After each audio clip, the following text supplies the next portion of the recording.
All praises, all praises, all praises to the heavenly, holy, almighty creator of infinity, eternity, the universe, the stars, the earth, the mountains, the oceans, the valleys, the seas, the clouds, all creeping things, humanity, and all there is. This is Revelations.Unveiled. Detroit. Happy, holy Sabbath family. Once again, we convene and converge. We're at the threshold of transition, ready to receive that heavenly, holy transmission of our mission in righteousness as we bear forth our cranial universes and expose our souls for the heat and fire and love of the word of the Lord. All praises into the 12 tribes scattered abroad wherever you may sojourn on planet Earth. My continuous petitions and prayer for your care and safety, and salutations for your serenity and solace, and to my brothers and sisters as well of the world, the melanated and Moors, the original man and children of God, the sovereigns and sojourners, the copper-colored, the colored, and people of color, the aboriginals and indigenous, the natives, Negroes and niggas, the African Americans and blacks, the descendants of slaves, and those conquered and colonized. Oh yes, and we are blessed as we step forth to offer our appreciation and our glory and our thanks to the Holy Power Creator for the blessing of another 7 days of the gift and breath of life. And as we prepare with love, joy, safety, comfort, and care, we are in the Revelations.Unveiled. Detroit channel den, where we will begin and we converge with our brothers and sisters of light, and we stare forth into the windows of their souls, and we become still and quiet as we get ready to beckon at the knee of wisdom, where we prepare to divine and dine of the wine and the wisdoms of the holy word. And family, this is the Sabbath Wisdom Series, week 64, episode, installment, gathering, convocation, all praises, a testimony to our duration and determination, our durability as we continue to expand, as we walk on this road to righteousness, as we study, learn, discern, as we earn our soul salvation. All praises. And we continue with the reverence and remembrance in the honor of the holy history of the mystery of the hidden nation. And family, we will be continuing with our assessment, our evaluation, our understanding, and our review of the holy kings of the Holy Kingdom.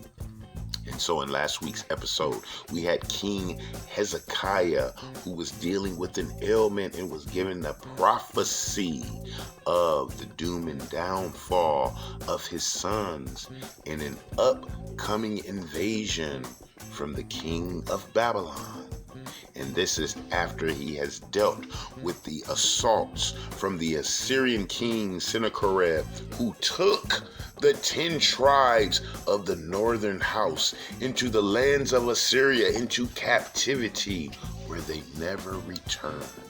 And also the threats against the kingdom of Judah by the Assyrian invader. And so family, we saw where we lost half or the majority of the brothers and sisters of our nation. We saw how the Lord spared the royal house of Judah by destroying the army of the Assyrians. And we saw the transition of brother King Hezekiah. So we shall continue with the continuing lineage of the house of David, the royal line of the tribe of Judah.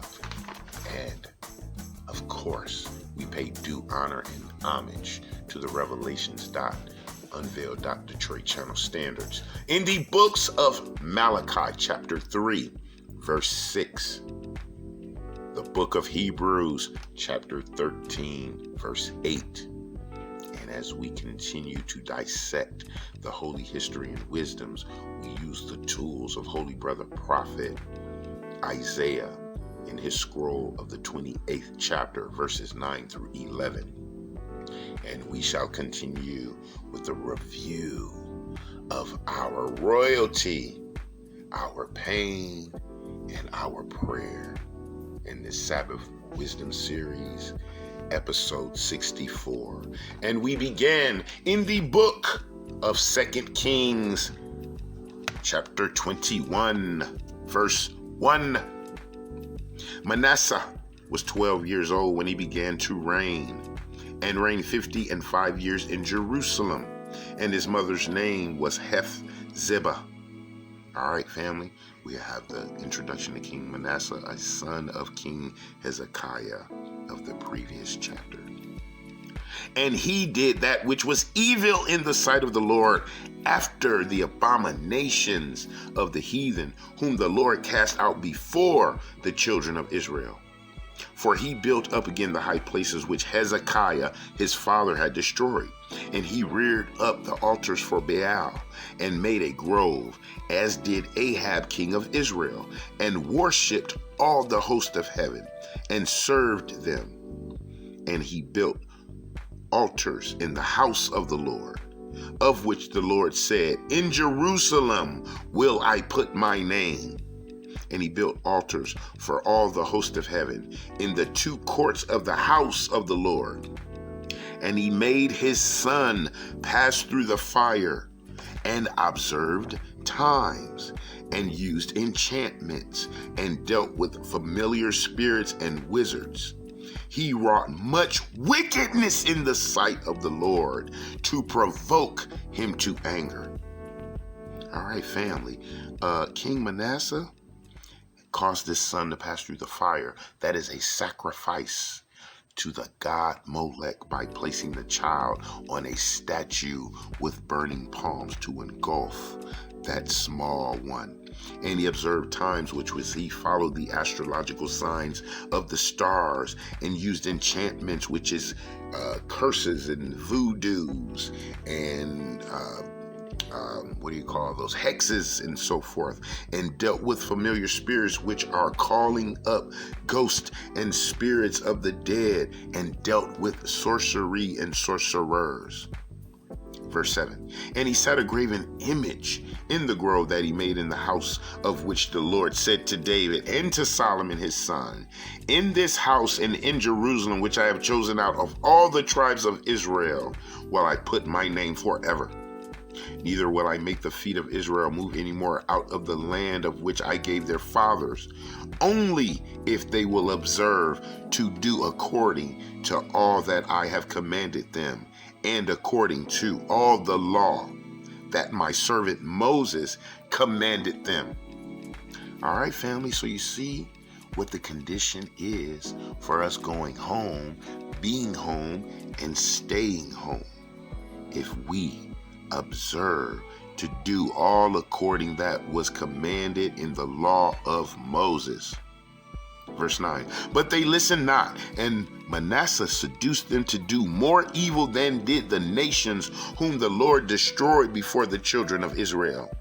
And the Lord spoke by his servants, the prophets, saying, because Manasseh king of Judah has done these abominations, and has done wickedly above all that the Amorites did, which were before them, and has made Judah also to sin with his idols.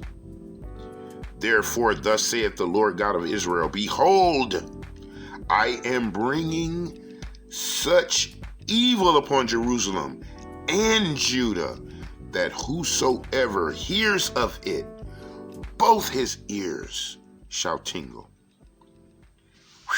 family, so the Lord has pronounced a grand judgment against the nation for the wickedness and idolatry of King Manasseh.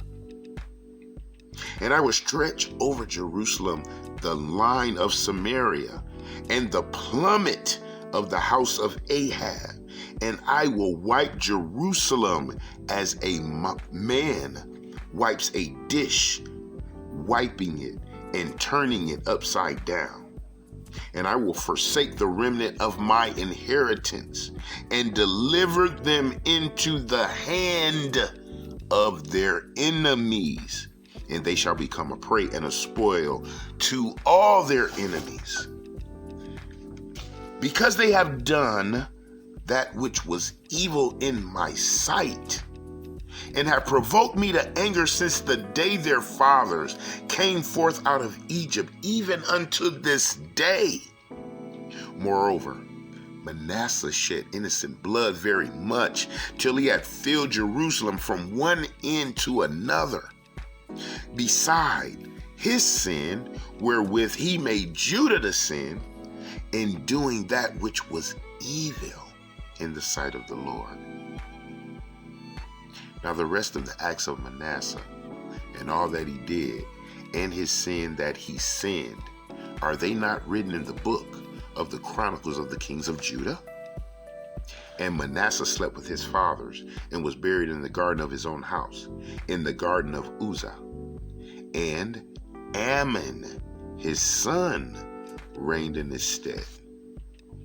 Ammon was 22 years old when he began to reign, and he reigned 2 years in Jerusalem. And his mother's name was Meshullemeth, the daughter of Haruz of Jotbah. And he did that which was evil in the sight of the Lord, as his father Manasseh did. And he walked in all the ways of his father that his father walked in, and served the idols that his father served, and worshipped them. And he forsook the Lord God of his fathers, and walked not in the way of the Lord. And the servants of Ammon conspired against him, and slew the king in his own house. And the people of the land slew all them that had conspired against King Ammon.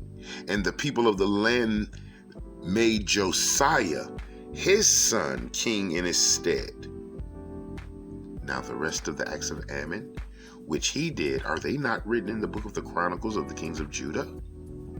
And he was buried in the sepulchre in the garden of Uzzah, and Josiah his son reigned in his stead. Whew. All right, family. So that was a glimpse, that was a snapshot of the acts of our royalty, the royal house of Judah. And King Manasseh did that which was wicked and evil in the sight of the Lord. And his son Ammon did the same. And the Lord has pronounced a great judgment against the house of Judah and Jerusalem. And so, family, in the remembrance of our royalty and the acts that caused us to go into captivity by the hand of the Lord, where we were delivered to our enemies, because we forsook the Lord our God and did not keep his commandments, we shall continue with the exploits and the adventures and the understanding and the remembrance and the acknowledgement of the royal kings of the nation of Israel. Those were our people. Those of us here in this land of the American Babylon, United States, Egypt, and Sodom, on this continent of confusion, the scattered, those who are the descendants of the captives brought here as a discipline, a punishment to disobedience of the covenant. We shall continue with this review with King Josiah in next week's episode. All praises. And so, family, now we we get ready to become humble and contrite and sure as we reflect on the condition of that correction.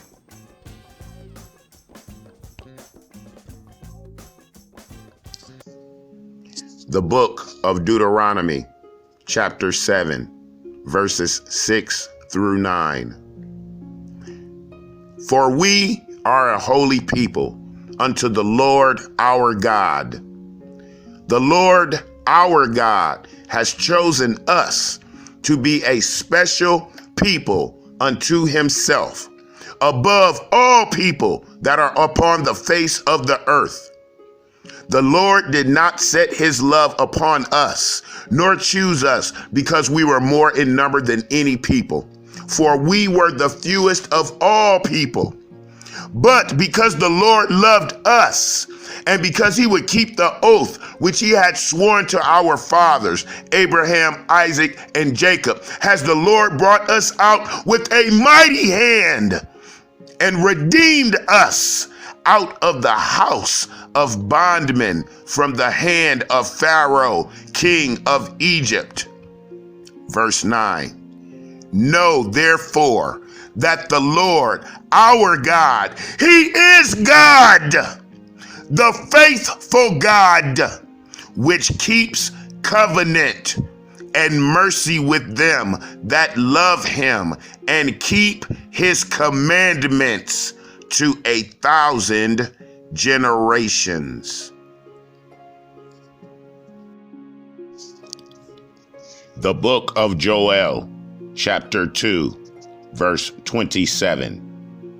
And you shall know that I am in the midst of Israel, and that I am the Lord your God, and none else, and my people shall never be ashamed.